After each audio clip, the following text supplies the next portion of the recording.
Our turn to Benjamin Franklin now is an important transition point for our course because we are fully into the idea of the American Enlightenment.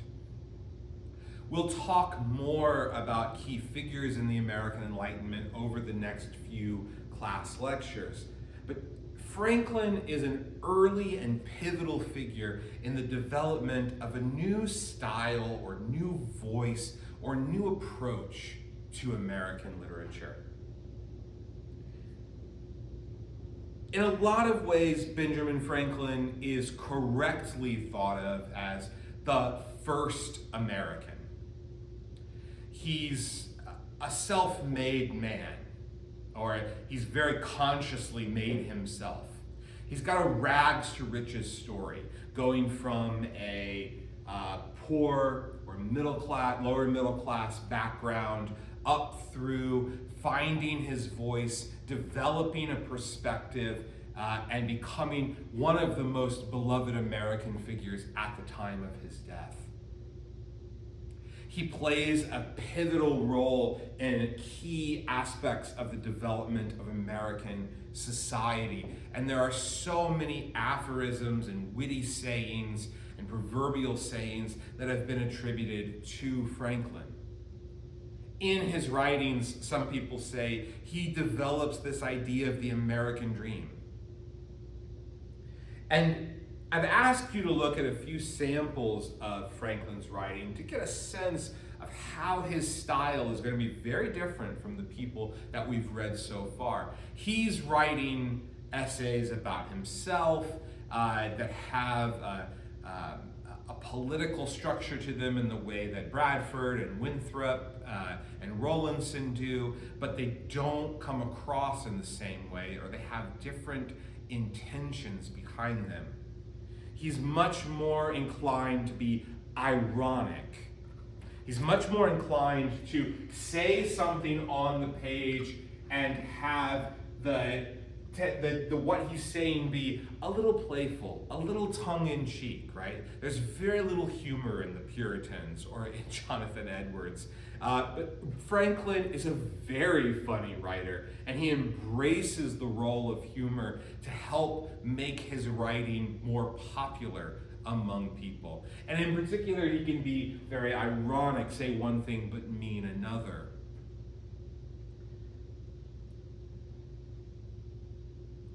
In the same way that Rowlandson captures her personal narrative in The Captivity and Restoration of Mary Rowlandson, Franklin also captures his own personal narrative in an autobiography, which was not assigned for this course to read, but that's really where I want to open our discussion of Franklin, because he's a pivotal figure, and hearing a little bit of as he talks about himself, I think, is going to help us understand him a little more. The Norton Anthology says, very succinctly that Franklin represents a metamorphosis of the New England literary culture from Puritan to Yankee. A bridge figure that's going to take us from the Puritan style in the same way that Edwards is a bridge figure, but to take us into the future. Franklin is an embodiment of the principles of the Enlightenment.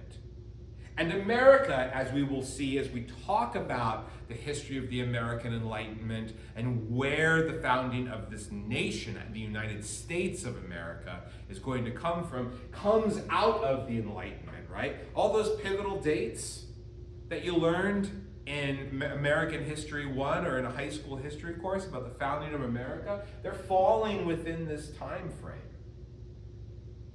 Especially 1776. The Declaration of Independence, all part of this, the people who created this nation, who broke it free from England and had it no longer be British North America, but forming a new nation, the United States of America, are highly influenced by the thinking of the people around them in the Enlightenment, and are key Enlightenment figures themselves. Franklin is such a person. And I talk a little more about the origins of the Enlightenment in my video on Jonathan Edwards, which you're happy to go to and watch the opening of that if you would like.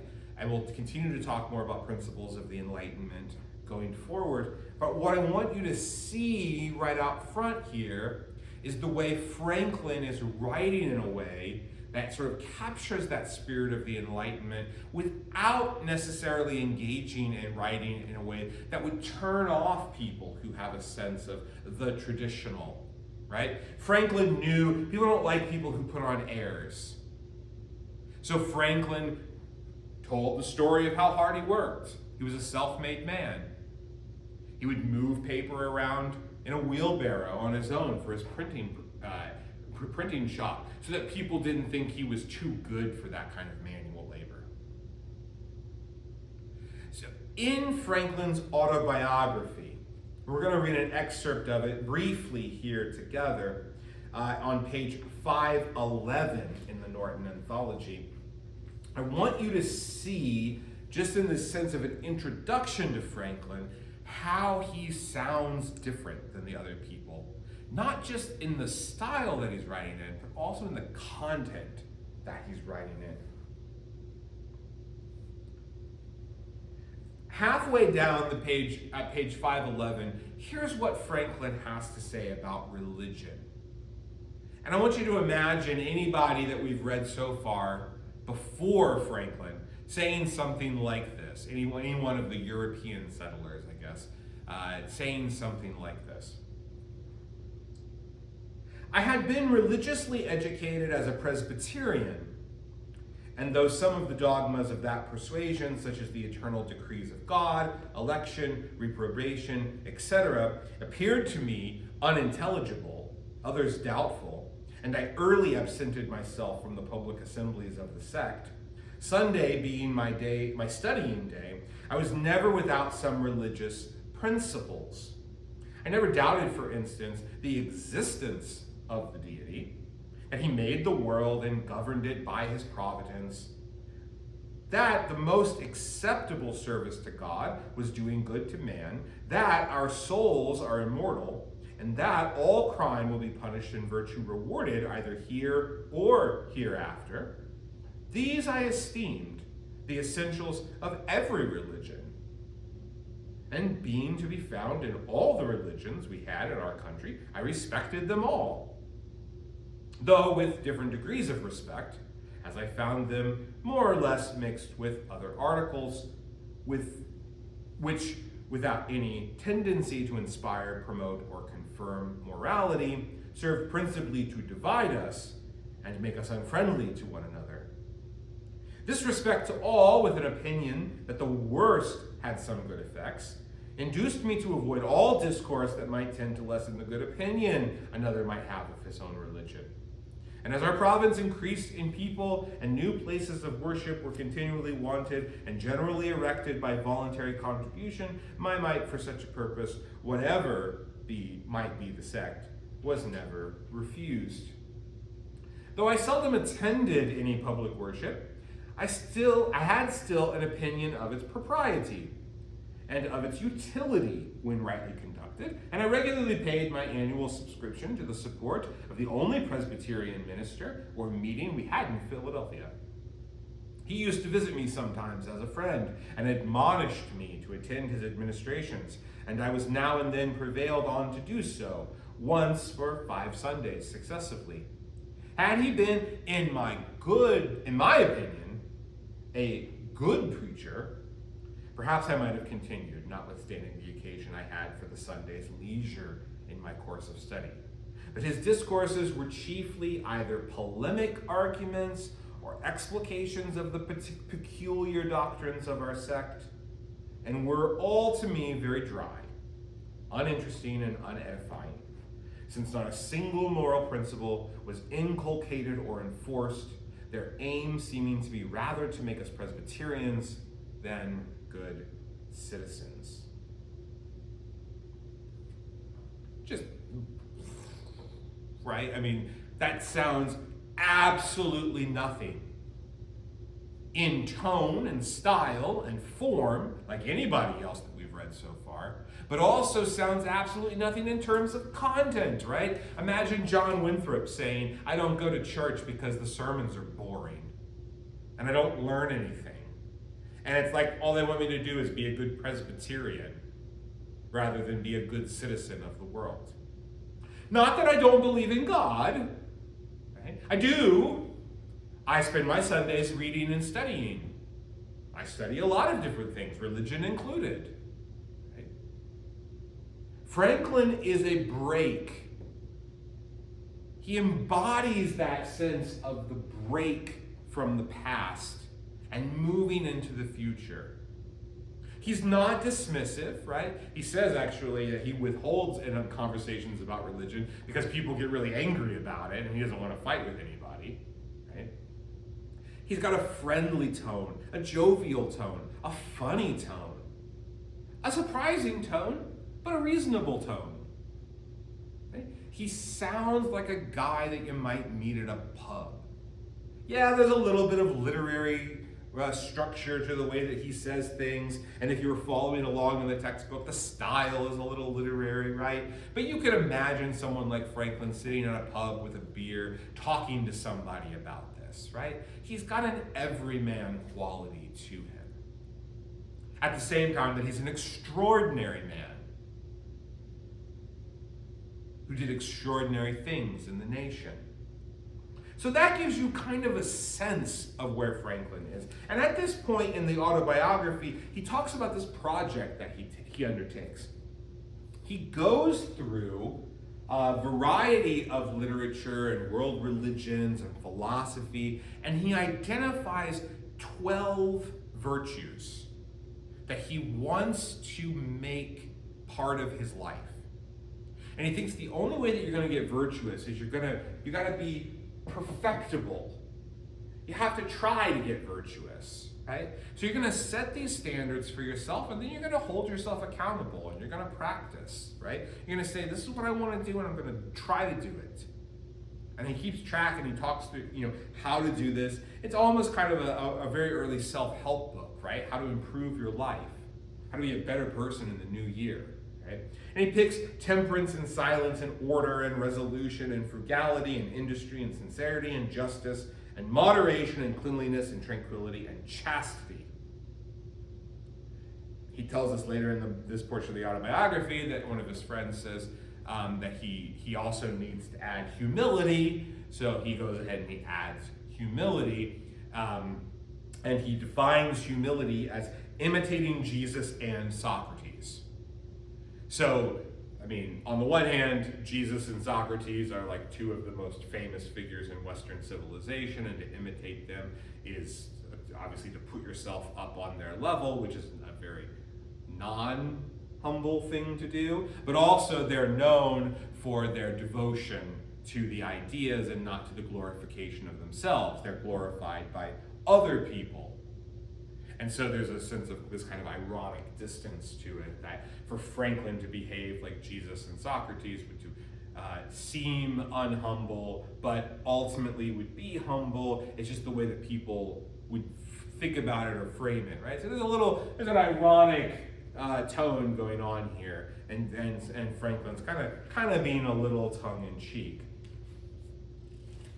But this is the part that I wanted to draw your attention to. Again, this is going to sound so unlike the Puritan writing that we've encountered up to this point. It's on page 519, about halfway down, where he's talking about how it all went. And he says he never arrives at perfection, right? He tried to do all of these virtues. He never got there completely, but he became a better person just for trying. Here's what he says. It will be remarked that though my scheme was not wholly without religion, there was in it no mark of any of the distinguishing tenets of a particular sect.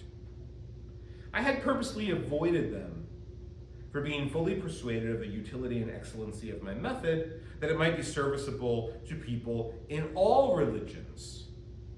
Intending some time or other to publish it, I would not have anything in it that should prejudice anyone from any sect against it.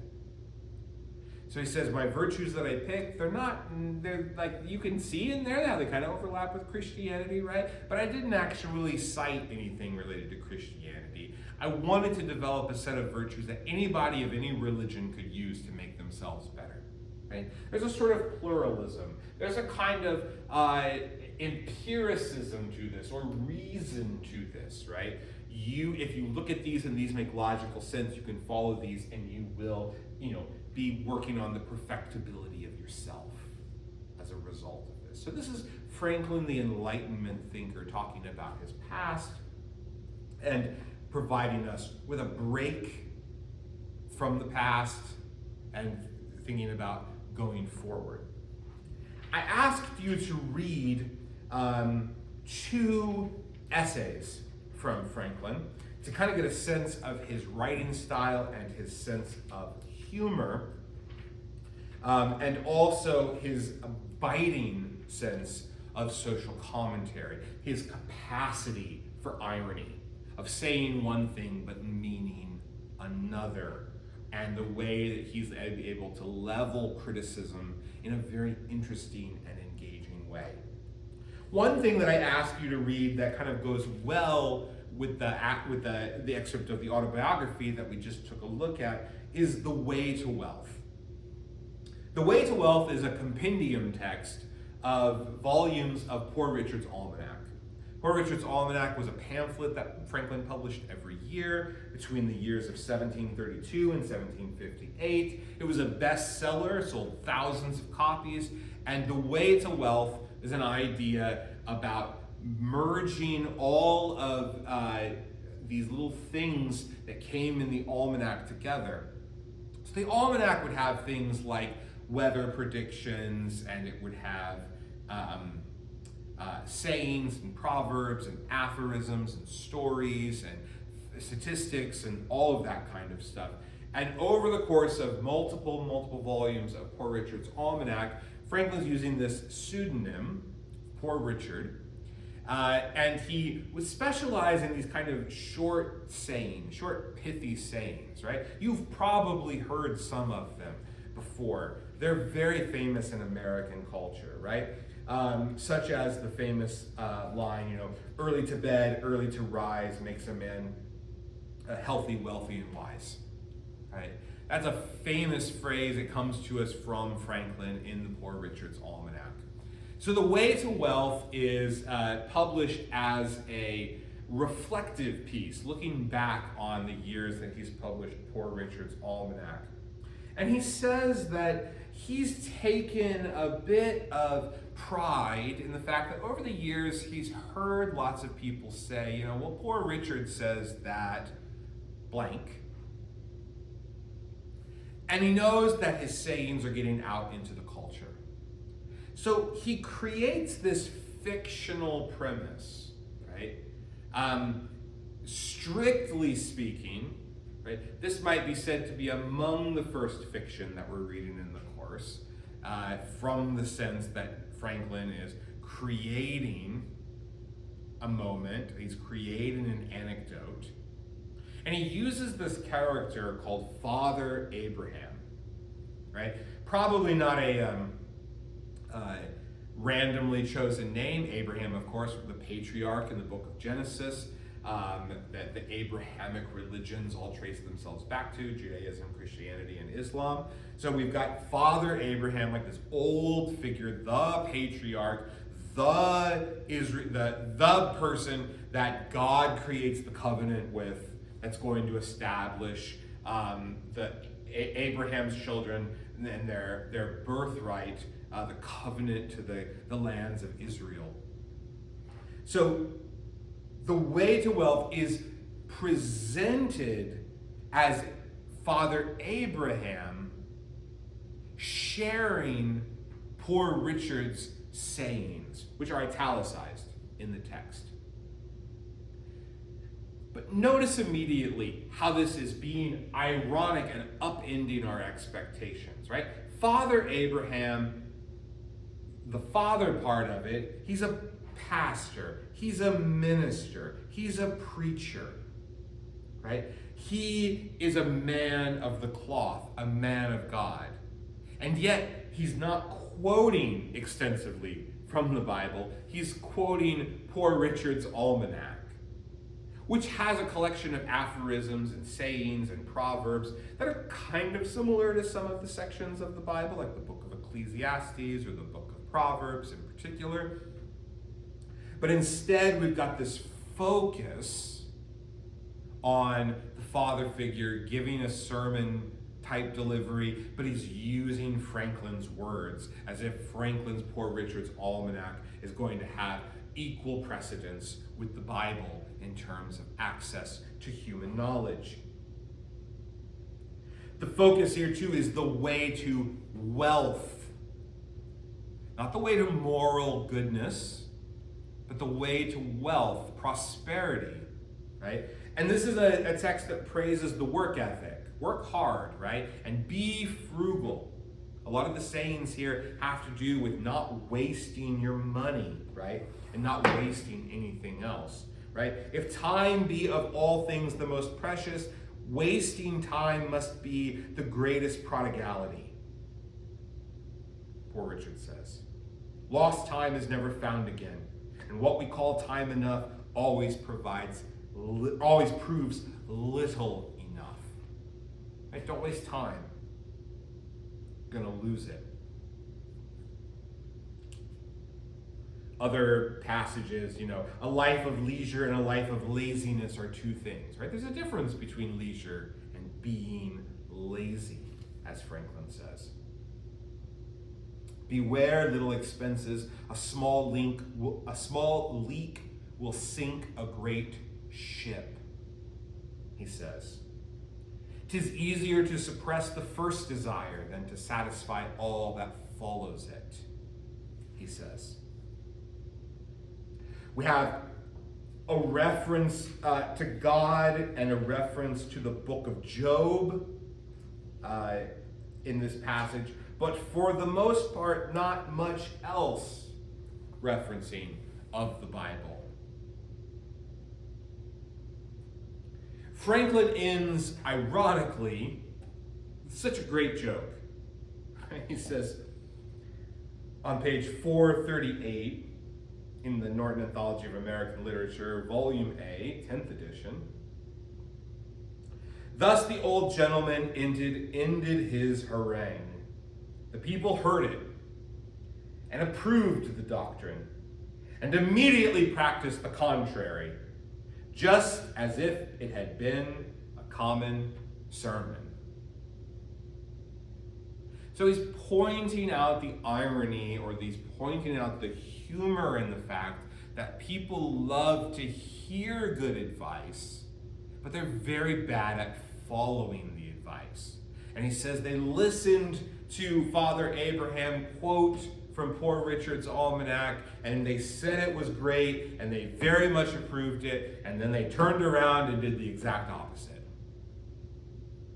Right? Because that's part of human nature. Franklin sees that in us, and he playfully pokes at us over it, but he also does so with kind of a roll in his eyes and a grin on his face, and he understands the complexity of humans. I also ask you to take a look at his essay, again, highly ironic in its tone and posturing essay, Remarks Concerning the Savages of North America. This is an essay Franklin wrote as someone who lived in British North America about the Native Americans.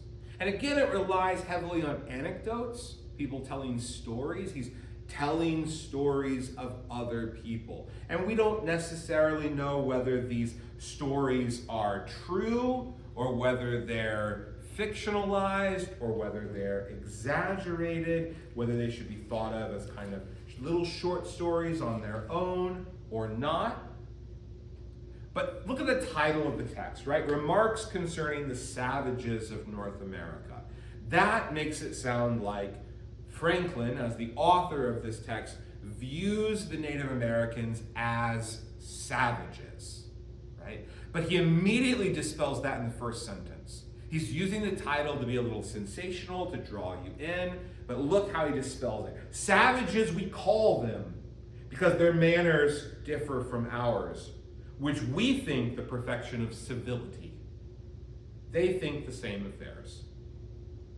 Perhaps if we could examine the manners of different nations with impartiality, we should find no people so rude as to be without any rules of politeness, nor any so polite as to have some remains of rudeness.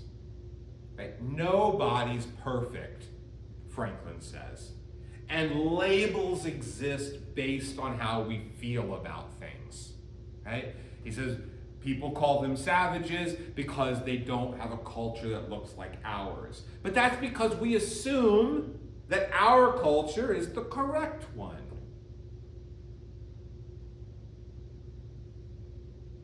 But they also assume that about theirs.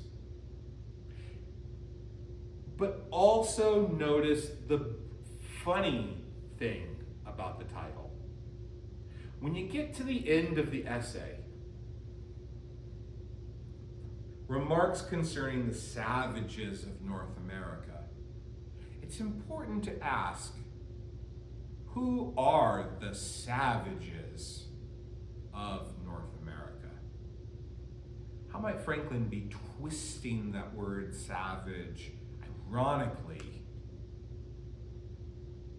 to not be talking about the indigenous people of the Americas, but instead to be talking about the European settlers of America, the colonists of America, as the real savages in the Americas, right? He does not specify it in the title, but that's part of what makes the title a brilliant title. He describes the native culture as such. The Indian men, when young, are hunters and warriors, when old, counselors. For all their government is by counsel of the sages. There is no force, there are no prisons, no officers to compel obedience or inflict punishment. Hence they generally study oratory, the best speaker having the most influence. The Indian women till the ground, dress the food, nurse and bring up the children, and preserve and hand down to posterity the memory of public transactions. These employment of men and women are accounted natural and honorable. Having few artificial wants, they have abundance of leisure for improvement by conversation. Meanwhile, Franklin says, our laborious manner of life compared with theirs, they esteem slavish and base. And the learning on which we value ourselves, they regard as frivolous and useless. And he tells a story about a group that volunteers to let some young Native American men attend a college. And the council considers it, and they end up denying, or they say no thank you, because they are concerned that if their people will sign up to attend the college, that they will become ineffectual. They will not be able to live up to their ideals of manhood, right? He says and describes the operations of the councils of Native Americans. The old men sit in the foremost ranks, the warriors in the next, and the women and children in the hindmost. Talks about how the old man would stand up, he that would speak rises, the rest observe a profound silence. When he has finished and sits down, they leave him 5 or 6 minutes to recollect that if he has omitted anything he intended to say, or has anything to add, he may rise up again and deliver it. To interrupt another, even in common conversation, is reckoned highly indecent. How different this is from the conduct of the polite British House of Commons, where scarcely a day passes without some confusion that makes the speaker hoarse in calling to order, and how different from the mode of conversation in many polite companies of Europe, where he says if you don't talk fast enough, they're going to take whatever gap you have so that they could jump in and talk, because everybody's willing to do that, right? So he's comparing and contrasting. He refers to the House of Commons, the British Parliament, as the polite British House of Commons, right? But if you've ever watched any footage of the British House of Commons, you'll know there's a lot of raucous, there's a lot of yelling, there's a lot of standing, there's a lot of jeering, right? He's comparing this sort of sage-filled council to the insanity of the British Parliament, and he's asking the question, which group is, quote-unquote, the savage group?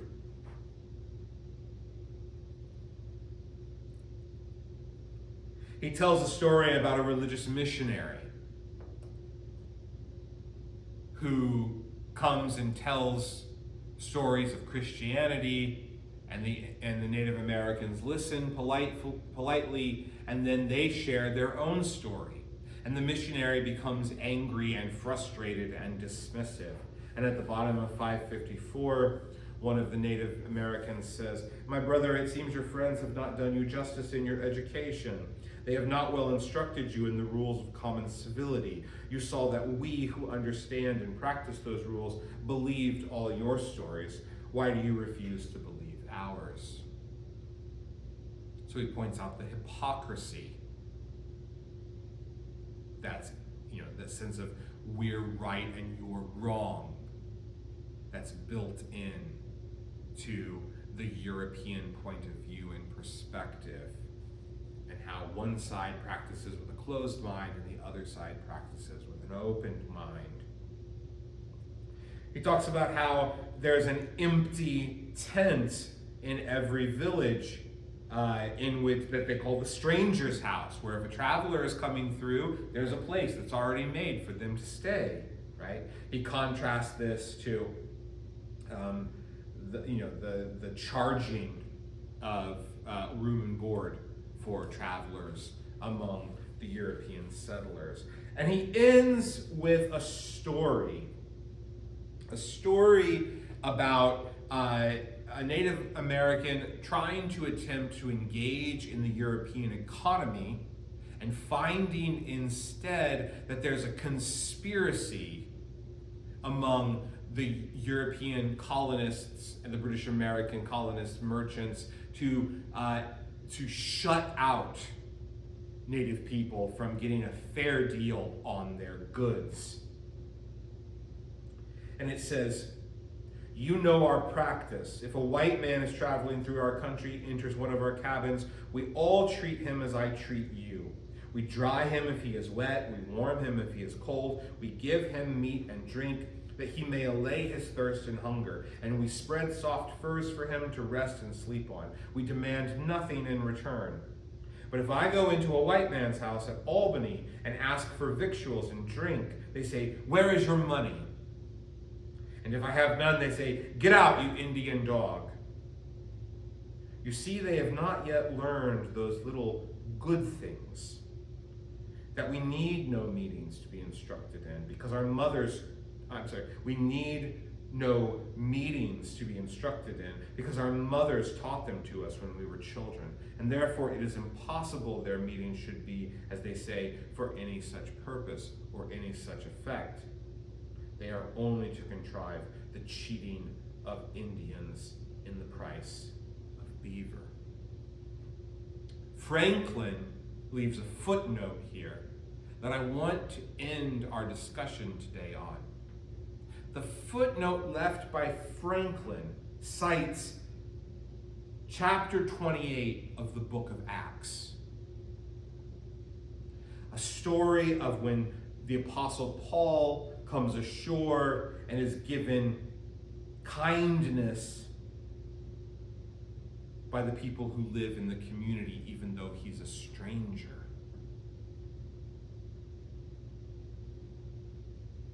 And I want you to try to remember where in our course we've heard that story already.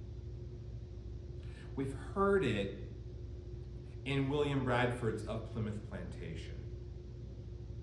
Bradford recites the book of Acts, chapter 28 of the book of Acts, to say that the pilgrims who came across on the Mayflower were not given the same kind of support that Paul was given when he came aboard the shores of it with his own ship. And he says Paul was treated better than us, right? When he landed among the barbarians, and we were treated so poorly. And I think Franklin's footnote there is important for us to think about and consider what Franklin is really up to in this essay or in all of his works together. He's asking us to think critically about the customs and the traditions that we have, about what we take to be the truth and what might not be the truth. You could look at this essay by Franklin and say, well, not everybody acts like that. Right? Not everybody is generous. Not everybody is kind. Right? But I think Franklin would say in response, that might be true, but couldn't you say the same thing about Bradford? Or couldn't you say the situation is different? The story Bradford tells about the arrival of the Pilgrims at Plymouth is a story not necessarily of first contact, but a story in which people are very skeptical of settlers who are arriving, or colonists who are arriving, and who are scared of what that might mean, and perhaps are scared to get too involved in something based on prior experiences. Whereas the story that Franklin tells is of people who have lived alongside each other for years. One side that has tried to make peace and integrate as well as alongside as possible, right? Not integrate as in merging the societies, but to live peacefully next to each other. How that side is called the savages, whereas the side that continually judges and excludes and castigates and chastises and is ever trying to expand its own territory, that's the side that calls itself civil. So the title of Franklin's essay, Remarks Concerning the Savages of North America, leaves open the possibility of which side is really the savages, or maybe doesn't leave it open at all. The point that I think Franklin is trying to make is that one side calls the other savages while actually behaving more savagely. It prides itself on its civility, but doesn't engage in civility. It calls the other side savage, but then it behaves savagely itself. Rules for thee and not for me, as the saying might go. Franklin's sense of irony and his sense of engagement with the world, his jokey, tongue-in-cheek, subtle, but also sharp and incisive tone are a huge stylistic break from the rhetoric and writing we've seen in the past. And this sort of opening up of the American literary landscape is going to be a defining characteristic from this point onward in our course. We'll be turning and talking more about the principles of the Enlightenment in further and subsequent lectures. And we'll make reference to Franklin every now and then while we move into other people. But I want to make clear one more thing before we move into the Enlightenment formally, which is that Franklin has a sort of chatty, casual, ironic, funny, sort of looking at the world from off to the side and sort of turning to you and nudging you and saying, isn't that funny, or isn't that a little ridiculous, or isn't that person full of themselves? But not all thinkers of the Enlightenment have that. Franklin's a bridge figure in our course because I think he sort of smooths out the edges as he begins to make that transition. The other thinkers that we'll talk about in the Enlightenment have a much darker view of what is not going well in the culture, are also engaging in a style of thought and rhetoric that is not admirable by really, anybody's standards, but certainly not by contemporary standards. The Enlightenment, or the light side of the Enlightenment, the light side, is kind of captured in Franklin's playful tone and the way that he brings his thoughts onto the page. But in the coming days, we'll not only consider the light side of the Enlightenment, the knowledge, the reason, the positive side, but we'll also consider the dark side of the Enlightenment. Because as we talked about when we opened this mini two-lecture sequence on the emergence or transitions into the Enlightenment, all actions have reactions. All things have two sides to them. And in our culture, we sometimes have the approach of only looking at one side of something and not paying attention to its opposite or its other sides. I think Franklin is a good person to try to look at the other side of things. He's not perfect, and I don't think he would call himself perfect, but he's an important figure in that sense. And he's a pivotal figure for our transition into the Enlightenment coming up in the following lectures, and we'll pick up there when we meet again.